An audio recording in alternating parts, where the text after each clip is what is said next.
E vetmja urë për gjatë rrugës Dimitër Konomi ka pësuar tashmë dëmtime të shumta. Barierat ansore të cilat kanë qenë të vendosura në të për shkak të disa aksidenteve rrugore që kanë ndodhur aty, por me pasoj vetëm dëmtime materiale, si dhe pakujdesisë së automjeteve kanë rënë, duke bërë që kjo urë të kthehet në të rrezikshme për lëvizjen e automjeteve. Bëhet fjalë për një urë vetëm disa metra të gjatë, por tepër të rëndësishme për zonën, pasi aty çdo ditë kalojnë qindra automjete, duke qenë një pjesë e rëndësishme e një prej akseve rrugore më të frekuentuara në qytet. Për shkak të rrëzimit të barierave ansore prej hekuri, ura në segmentin Dimitër Konomi ka mbetur pa pjesët e saj ansore, duke u kthyer në një vend në të cilin kur qarkullon me automjet të rrezikohet jeta. Gjithashtu edhe barierat ansore të rrugës prej betoni kanë filluar të dëmtohen.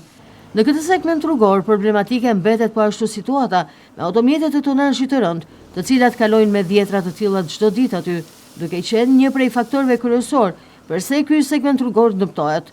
Nga ana tjetër, në këtë urë mund të kalojë vetëm një automjet me rrugën e cila është sigurisht me dy sense qarkullimi, por ndodh që drejtuesit automjeteve për shkak të nxitimit të kryejnë edhe manovra të rrezikshme, kush e kush kalon i pari, e duke mbetur më pas të bllokuar.